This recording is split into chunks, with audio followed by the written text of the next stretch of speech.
Wow, great to be here today. My name's Gary Fowler, and I am the CEO, president, and co-founder of Get Shit Done GSD Venture Studios. Today, the edition of GSD Presents is going to be talking about the incredible entrepreneur and investor, Patrick Flesner from Germany. He's written a book recently called Scaling Up, which is very, very cool. So all you startups out there and entrepreneurs and want to hear some really incredible tips, we've got it right from the author and the genius behind the book, Scaling Up. So with that, let me bring Patrick on board. Hi, Patrick. Hi, Gary. Thanks for having me. First of all, the book is FastScaling, not Scaling Up. It's FastScaling. Oh, I'm sorry. You know what I did? I went down through and I was looking at the premature scaling, blitz scaling, and fast scaling. So let me just put the book up so everybody understands. So can we see it now? Yay! Fast scaling. So, just going down through it, Patrick, you went to law school. You got a PhD. You got your MBA, I think, from Inside, if I remember correctly. That's correct, yeah. And you've been around the block as an investor, et cetera. What made you decide to write the book? Why did fast scaling make that much sense to you in terms of spending, you said, a year of your time to write it? Yeah, no, good question, Gary. I think after now more than 15 years in private equity venture, I've seen some patterns in companies that succeed and fail. In the last 5 years, we invested out of 2 funds, an early stage fund where we had invested in 60 to 70 early stage companies, and then a growth fund where we invested into really growth capital companies that had already scaled successfully. And then, you see patterns, and you unfortunately also see some founders that, only talk about top line growth, revenue. And then you meet founders who say, we blitz scale. Yeah? And we all know this great book written by Christian and Reid Hoffman, Blitz Scaling. It's a great strategy, but unfortunately, it's not the right strategy for every company. So then I came across a study done by Berkeley and Stanford about startup failure, and they came to the conclusion that 70% of startups fail because of premature scaling. And then, I analyzed what is actually premature scaling. It's, companies that scale before they have actually validated the business model. And then everything made sense to me when I looked at our companies, blitz scaling, my talks with founders, and I said, actually, now I received very great feedback from my blog, where I also talk about growth topics. And then I said, okay, now it's the pandemic. I don't know how long it will take, but why don't I use the time to write a book and help founders actually succeed, get through this growth valley of death from initial traction to really high sustainable growth. Yeah, and then I had it off, and it took me more effort and time I could ever imagine, and my wife is happier than I am that the book is out there. Oh, that's great. I got a question for you now. Good friend of mine's Bob Dorff. I don't know if you read the Startup Owner's Manual, and it's about customer development. Steve Blank, Bob Dorff wrote this book, and what I see a lot, and I just wanted to get your opinion on it. And you talk about product market fit in your book, but as companies come out, sometimes they forget. I see technologists many times develop really cool products, but then nobody wants. Yeah. And can you talk about that from your perspective? Because, for it's like they don't listen to the customer. And by the way, Patrick, I did it early in my career. I had the same thing happen. About my 4th startup, I thought I knew more than my customers. So there are only a couple of Steve Jobs out there, but I wasn't one of them, and not one of them. And I developed this, and so brought the product to market, and nobody wanted it. I thought it should be another color, and it should have been gray, and I made it blue, dark blue, just all kinds of things. I couldn't get rid of it. I mean, it cost me, I had $1 million on the table for 3 years in that debacle, and a lot. It wasn't just the problem. I didn't lose money, so I had a little bit more than broke even, but the sweat and the pain and the sleepless nights. So what do you think in terms of, listen to the customer and really understanding where they're coming from? How important is that in this process? I mean, first of all, I think you have been brave enough to embark on this venture. although you probably started with the product and not with the market or the customer. I admire people who are brave enough to do so. But yeah, I mean, I'm surprised that I still see founders who are so product focused at the very beginning in kind of mindset. No, it's such a cool product, somebody must buy it. Instead, actually, meanwhile, everybody should know you should start with the market, the pain. Is there really a pain that you want to solve? It's an important pain. Yeah. And if you have found that pain, sometimes there are also reasons why people do not develop solutions for it, because you cannot create a viable business model around that pain. But if you found that pain, the customer has a pain, then you can start creating a product, developing a product for that solution. And then we all know this book Eric Ries wrote, Lean Startup. You go through this loop again and again. You test, you measure, you learn, so you get better and better. So I think I'm still surprised that many founders start with the product and not with the market. And in the growth capital segment, you see a similar pattern. Yeah, it's about you have found product market fit maybe in a specific customer segment with a specific product, and then people fall in love with the product, and we should develop that feature, and we need this feature. Some customer asked for that feature actually, and when I'm on the board of directors, I always tell people you need to focus. It's not because one customer requests a certain feature we need to develop it. It really it must make sense from a business perspective. And is this really a key target customer? Focus only on the key target customers, because these are the ones you can delight. And then maybe to wrap this up, it's product market fit is the first pillar of fast scaling. It's part of the foundation. Mm-hmm. But it comes again in the fast scaling segment of fast scaling. It's the customer success. It's really, for me, a philosophy along the journey from the very beginning. Actually, you should always focus on the customer, and that is not only just to say the customer is important. It also makes sense from an economics perspective. If you delight your customers, they will spread the word. They will bring down your customer acquisition costs. They will stick with you. They won't go to the competitors. Customer lifetime is longer. Usually more customer lifetime value. And the funny and great thing is you probably get a shorter payback period. You get your customer acquisition costs back, and you can reinvest them into acquiring ever new customers. Mm-hmm. So you accelerate growth by focusing on customers. And this is something that many founders actually don't really get at the acceleration point in time. They think about marketing and sales and forget about the customer. And that is, I think, a philosophy that is throughout the book really important for me. No, I agree with you. I mean, I can tell you directly when I co-founded Eva, we came out with this idea of a Google-like search for your personal cloud. And of course, think about it. We're inundated with information, whether you've got Dropbox, Box, Google Drive, 6 or 7 email addresses, Slack, Telegram, WhatsApp, Facebook Messenger, LinkedIn.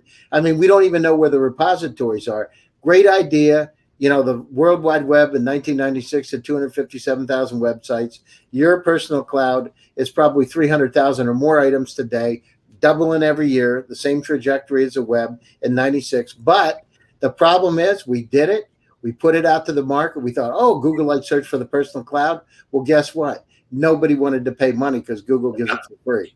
So it was a great idea, great pain point. When we took it out to the market, they just didn't want to do it. Then we pivoted the company to a smart assistant. Great idea, but Google had already started to buy some of those kinds of companies, and and they don't want to pay for it. Then we pivoted the company to HR, remote workforce management, using some of the same pieces of AI and the same personnel, and it took off. In the situation each time we did customer development, Patrick. We went out and I interviewed the people with my partner, David Yang, billionaire from Russia, and living in California. And we went out and interviewed them. They loved the pain. They had the pain point, but they just wouldn't spend money on it. Okay. So very interesting scenario. So been through it with a number of the companies. So if you look at it, how important, Patrick, is a team? So as you're going down through fast scaling, what does a team look like, and how important is it into the fast scaling process? Interesting question. I think it's a team is very important from the very beginning. I mean, early stage investors look for a great team and a great market, I'd say. I mean, myself as a growth capital investor, I also look at numbers. I really want to see traction. I want to see proof that the business model works. But certainly also at that point in time, I really want to see a great team that can pull it off, really have a sustainable long-term growth and build a 100 million revenue company. And I think in the book, I also write about, team and leadership, but I'm not, saying this is the right leadership style or that. I think I only give some tips and reflect on what I've seen, what works and what does not. But certainly you need to create a team of strong people who understand probably better than the founder how to do it. And for the founder himself or herself, I think it's important, that it's like kind of self-aware, self-reflected, self-regulated, and allows greater people to be in the team. And I always say, the team is more than the sum of the parts. If you create a strong team with the mindset, the fast scaling mindset, we all want the customer success. We all understand it's more than just adding marketing and sales. I think if you establish this kind of team, it's awesome, and then you see how the team pulls it off.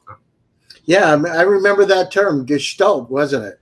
It's Gestalt. The sum of the parts equal the whole. Yeah. I remember that. That's incredible. So if you go down through, and so you have a team, and sometimes, if you look at it, I see a lot of technologists. In fact, in Silicon Valley, they say that over 65% of the founders, the CEOs of the companies, are technologists.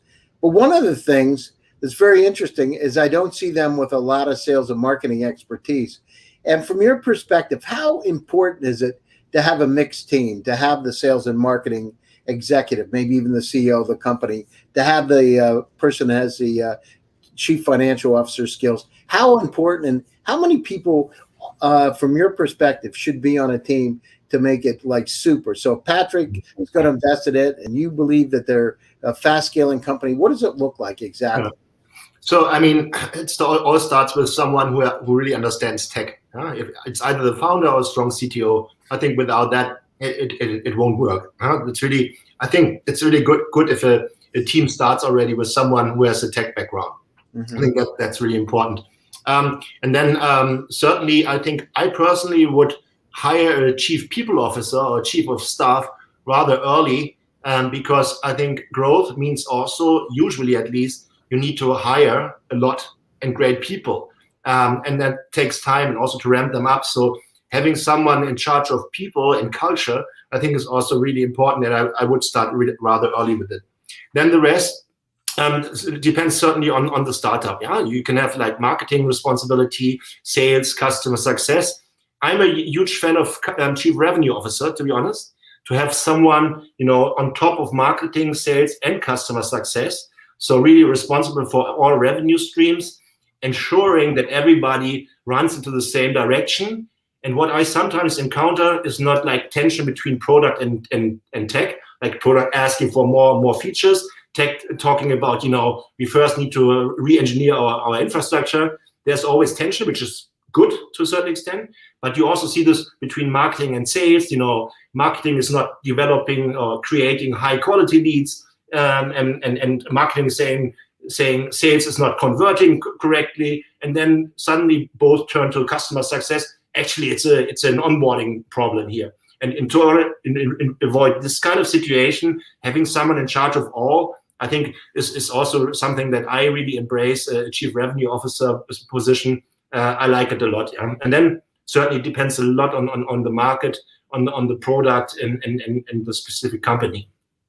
Yeah, no, I agree with you, because I've seen those fights take place between sales, marketing, business development, and actually engineering, because on the other side of it, they're saying, "Oh, you didn't develop the right product. This isn't what the customer wants." So I think, from my perspective, having that chief revenue officer is really, really important, or having a CEO that's understands the process also can help drive the process.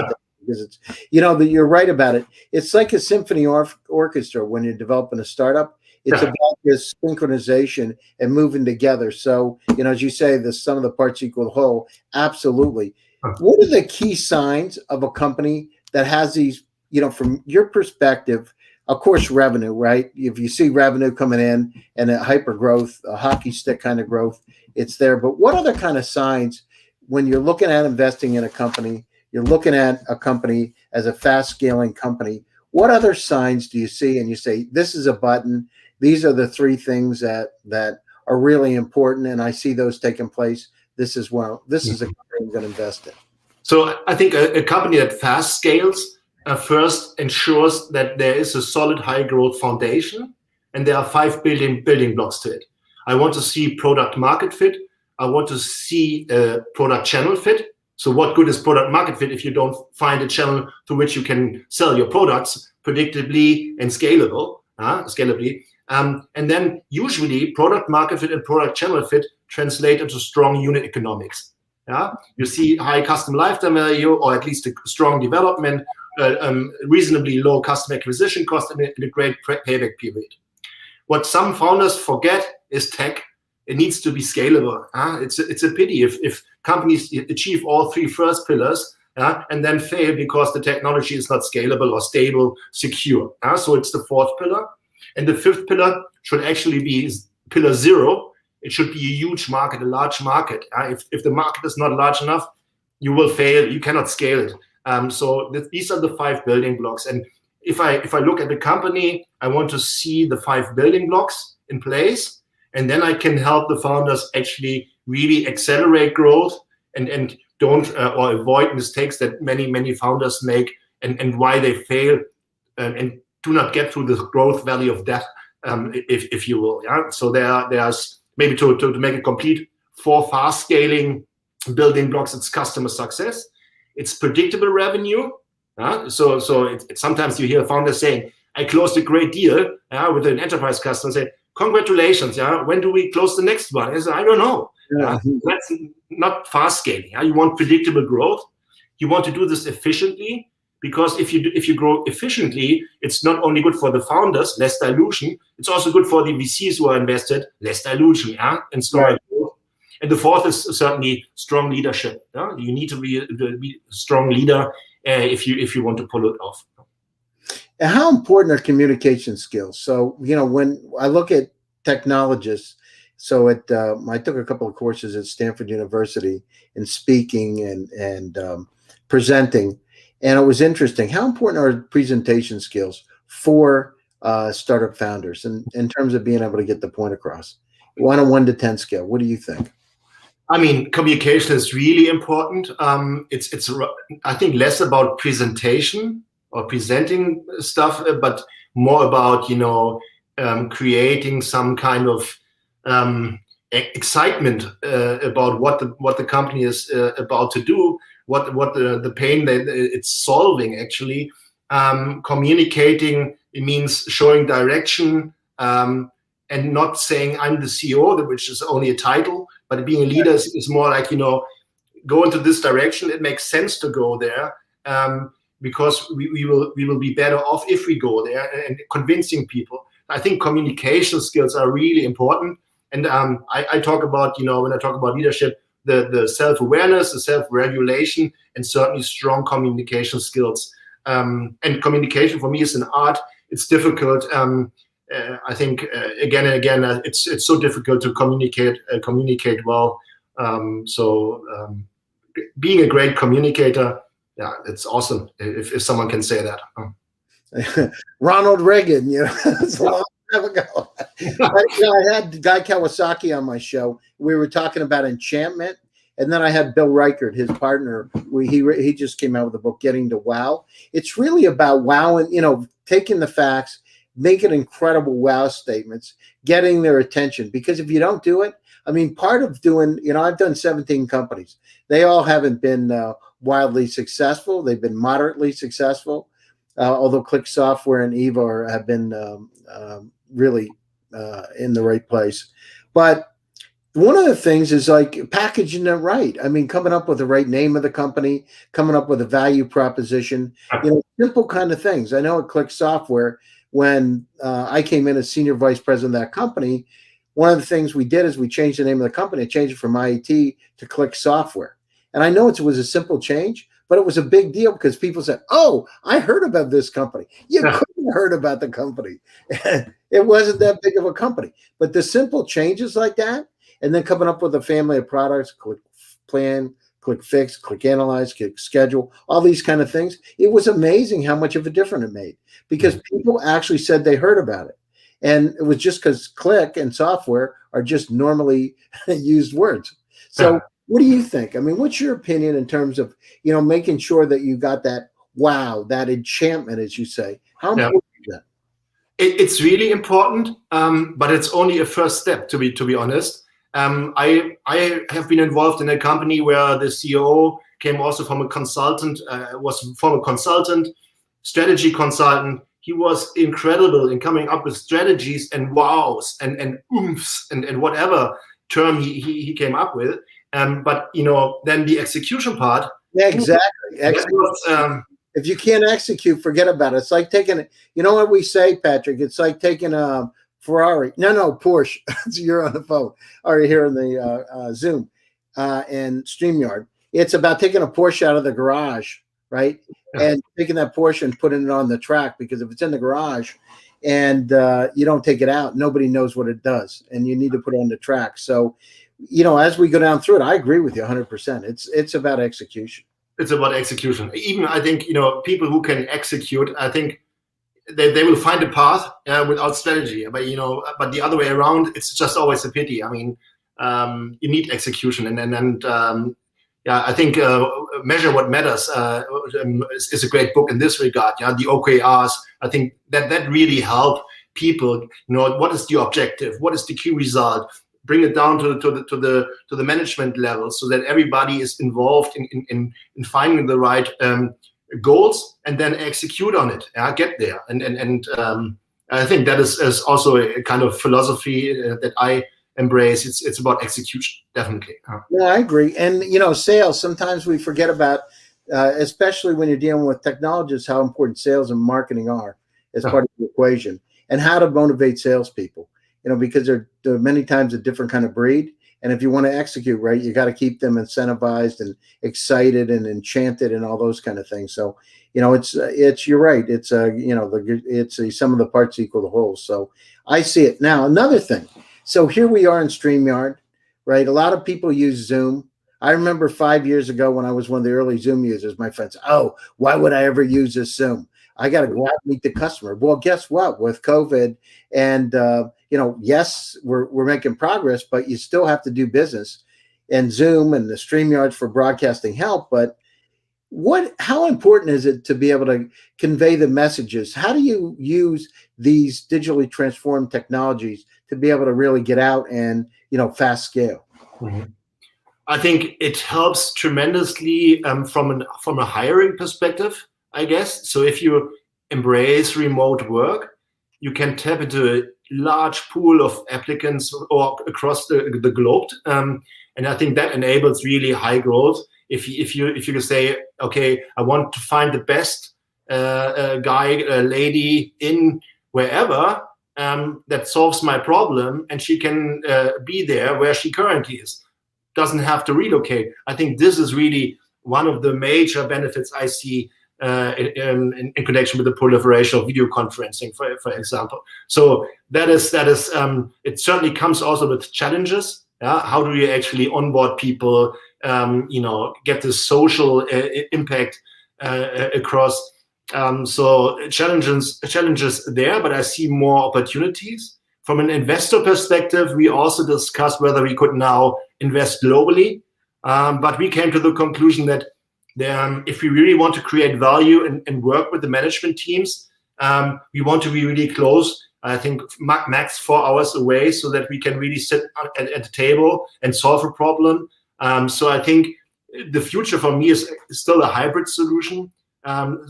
Sometimes I hear that sales, for example, they want to be in a room or in a building together to get this hype, but the rest, can be wherever they want to be. So I guess it will be a hybrid solution where the benefits of remote work will prevail over the challenges. No, hey, listen, I love to hear that. That's great for Eva, for my company. More and more and more. Yeah, they have remote workforce management. I agree. And the other thing, it's really interesting.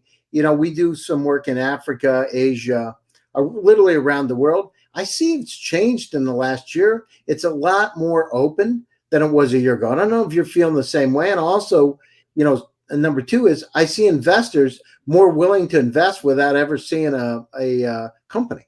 What are your feelings? Yeah, I've just sold a company to Zero. I was invested in Planday, and it was bought by Zero. I'm not sure whether they have seen the offices only one time. So you can sell companies, you can invest in companies without having been on premise. It still feels a little bit awkward. I think so. Whenever this pandemic is hopefully over, I'm looking forward to being on premise again. And actually, before I invested, or when I really wanted to invest in a company, I tried to spend 2 or 3 days with the management team, just sitting there, understanding what the dynamics are, talking to people, figuring out something. For me, that really helps to understand, is this a great team, a great company? And I'm looking forward to seeing that again, or being able to do this again.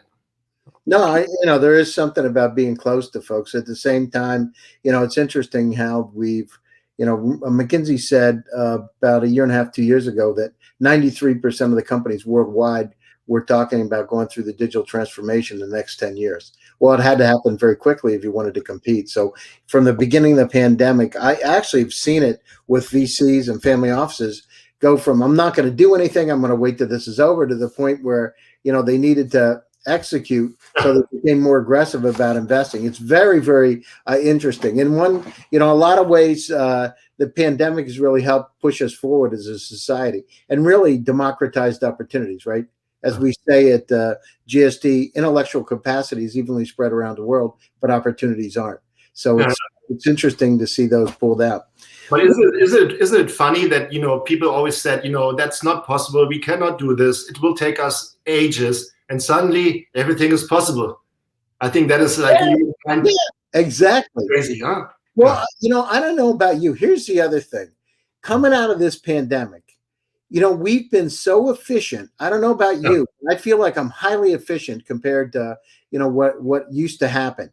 What used to happen before, I would have a meeting in Berlin and I would have to fly over there. It would take 2 or 3 days. Then I would fly to Moscow or wherever, or Paderborn or Munich. And I would just spend a lot of time on the plane. Yeah. And now what you understand is you're so efficient at getting things done, they can do things that would take you weeks in a matter of hours sometimes. I also see this when I look at portfolio companies or generally startups that have gone through the pandemic by trying to be even more efficient.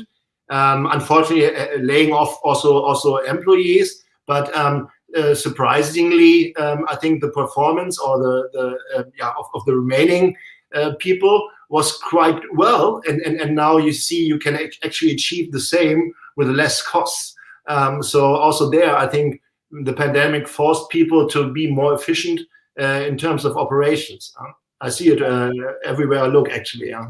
Yeah, no, I agree. And the funny part is, it used to be if your dog or cat or your children came into a room and you were having a call working out of the house, it was like, shh, shh, shh, that kind of thing. Now it's like really accepted. It's like, oh, here's my dog Fluffy. Yeah. And they're picking their dog and cat up, and it like humanizes the thing. It makes things seem a lot more personal. And it's really, we've come back to humanity, Patrick. It's really interesting because we were like, so focused on going out and meeting folks, we kind of forgot to look in and really look at what are the things that are really important in our lives. Yeah. And what drives us. Yeah, it's incredible.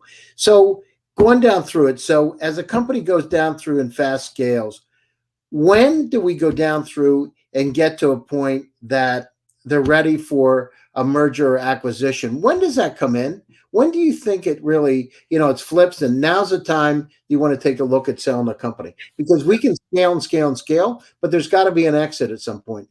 What's your opinion about that? Yeah, I think I would say how the best divest is always when you see strong growth. I think as soon as you see that the growth flattens or you see declining revenues, you've missed the point. So I think it's really about finding a nice point in time where you have substantial growth opportunity ahead. You maybe can also talk about other revenue streams that you can tap into. And then someone wants to buy the company, sees, okay, there's still growth possible. We see other opportunities. I think that is the right point in time. And then it's also a personal question. When as a founder, CEO, investors, shareholders, when do they think it's actually the right time? Also know probably founders who are great early stage, can get to product market, first product channel fit, but are not able to get this to fly really high.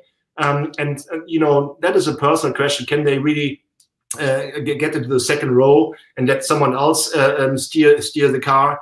So it's a very personal question, but I think as a general, I think I would sell when I see strong growth in a huge market ahead, and before something flattens.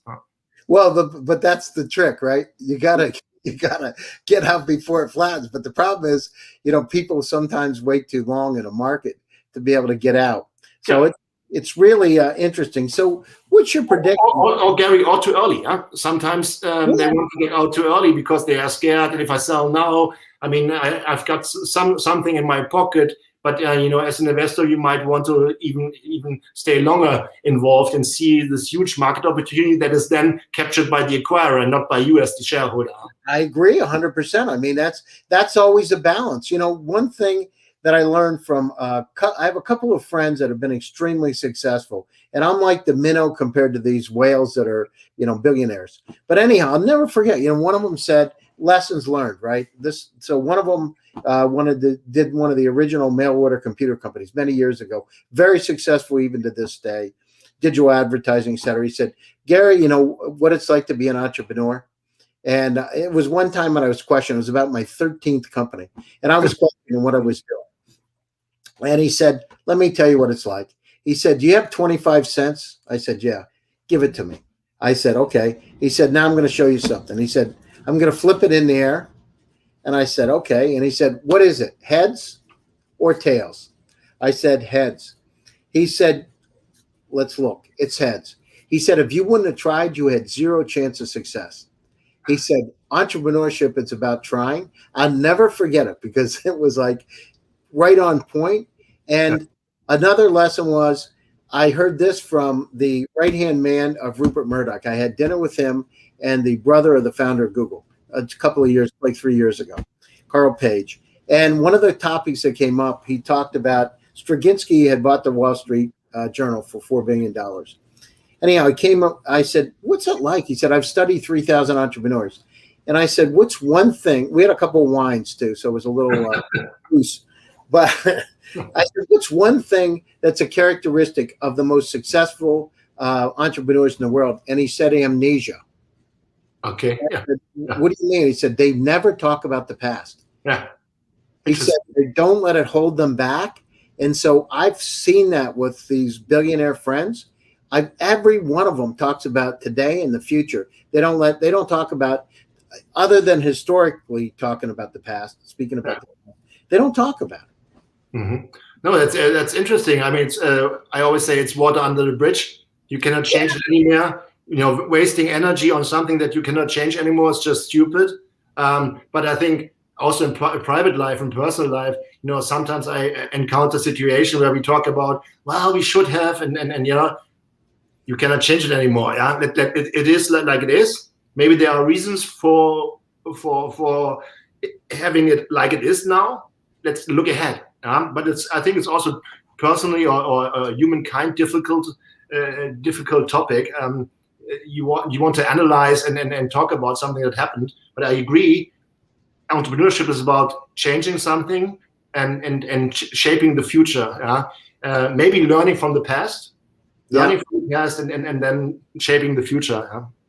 I agree 100%. I mean, it's about looking forward because the past doesn't really matter. It only matters about what you're going to do today and what you're going to be doing in the future. It's incredible. So but I think if we, in fast scaling, there's also this predictable growth aspect to it. And I think it's also about first analyzing the past. I mean, look at conversion funnels. How can you optimize the conversion funnel? What went wrong? What can we improve?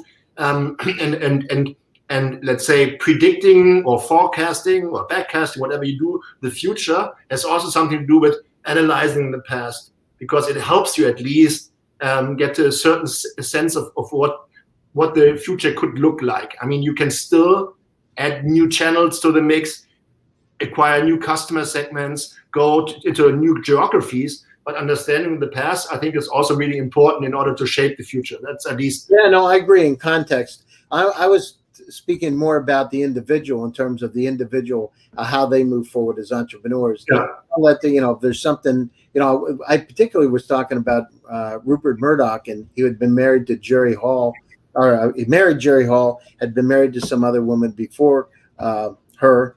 And I was fascinated. I mean, how does somebody, what's it like? You know what I mean? And it's every person that I know that's had, well-known individuals, high net worth individuals, every one of them is like the same. They don't talk about it, including my partner, David. Mm-hmm. So it's really, really interesting, fascinating, actually. So if you go forward, you look at it. So fast scaling, you've recently come out with a book. You talk about, to build massively valuable businesses. So what is a massively valuable business? So first of all, I think it took me some time to think certainly about the title.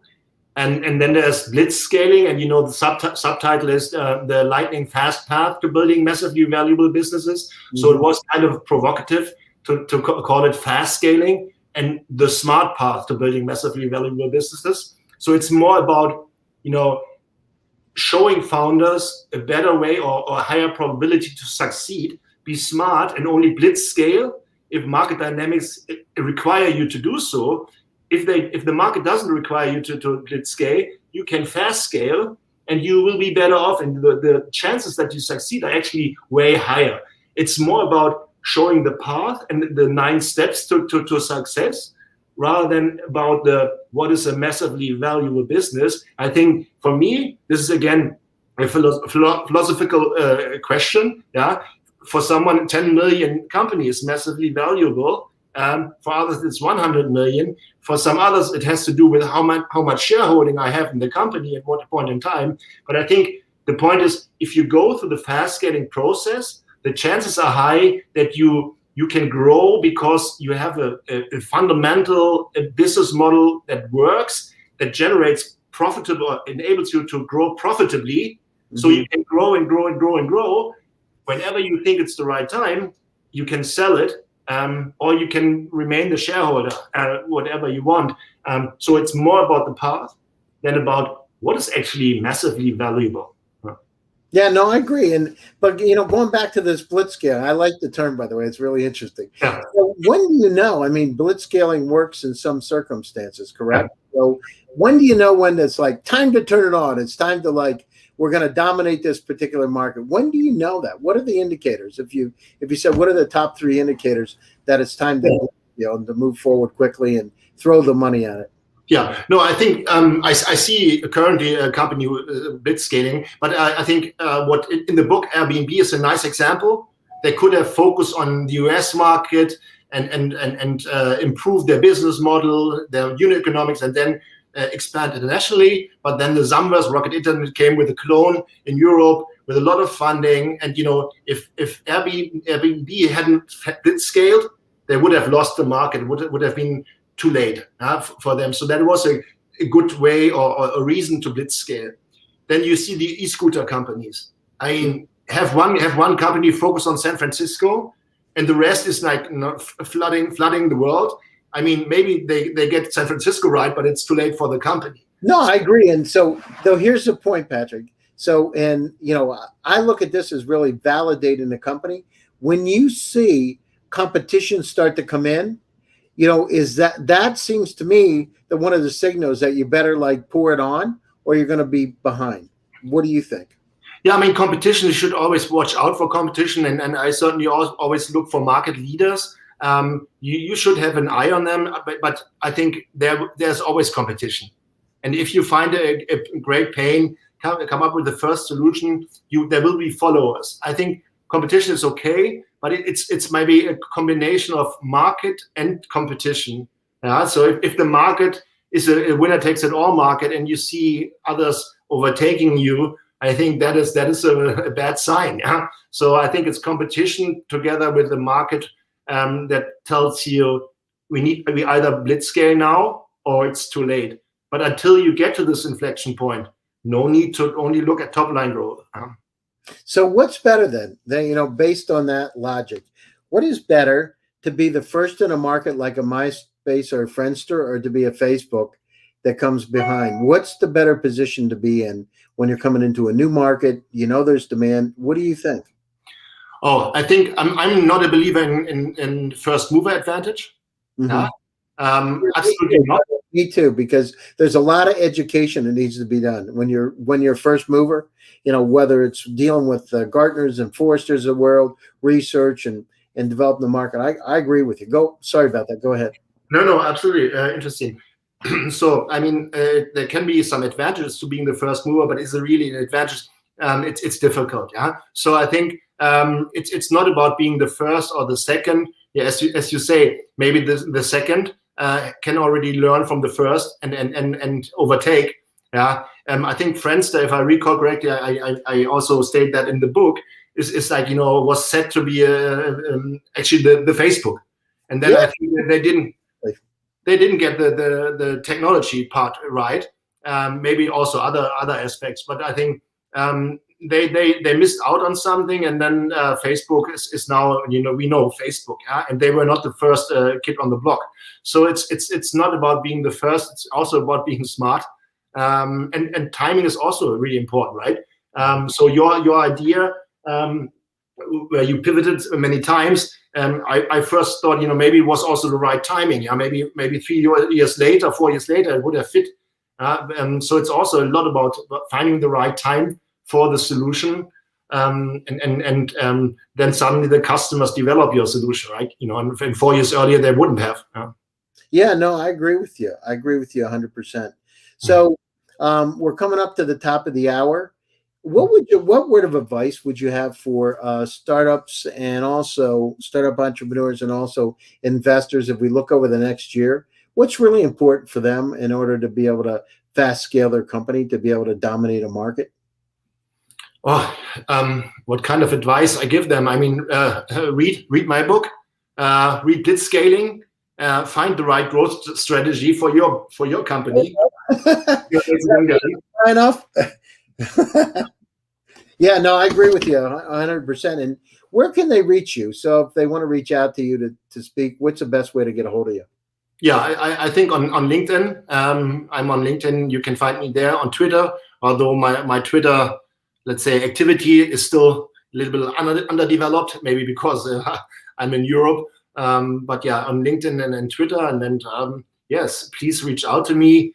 Yeah, especially if you read the book, what I hope. Yeah, please give feedback and let me know what you think. So far, the feedback has been great. People are really grateful that I show the systematic path. And to be honest, I'm not an author. I'm an investor. And I was a little bit nervous when the 15th of March approached and the book was published. Said, yeah, okay, now it's out there. Is it really, really good? So I'm now really relieved and happy that people like it and tell other founders about it. So really good. And then please let me know if it helps you and reach out to me. I'm really happy. Where can they get your book? I know I saw it on Amazon also. So where can they get the book? Where's the best way to get it? On Amazon, you get the paperback and the ebook. It's only on Amazon. Okay, super. Patrick, I want to thank you for taking time out of your busy schedule. Congratulations on FastScaling. And it takes a lot of guts. I write a bit myself. It takes a lot of guts to take that amount of time to come up with something that's that good. You've done a fantastic job. Thank you, by the way, for sending me a copy of the book over. It's greatly appreciated. I appreciate you taking time out of your schedule to get together with me. Look forward to seeing how we can work together in future projects. Yeah. To my audience, thank you so much. It's great to have you here again today. Patrick's an awesome guest, and if you have any questions or concerns, just write him a note. And thank you again, and see you next week. Have a great weekend. Enjoy yourselves. Stay safe, stay happy, and smile. Thanks again. It was fun, Gary. Thanks. Thank you.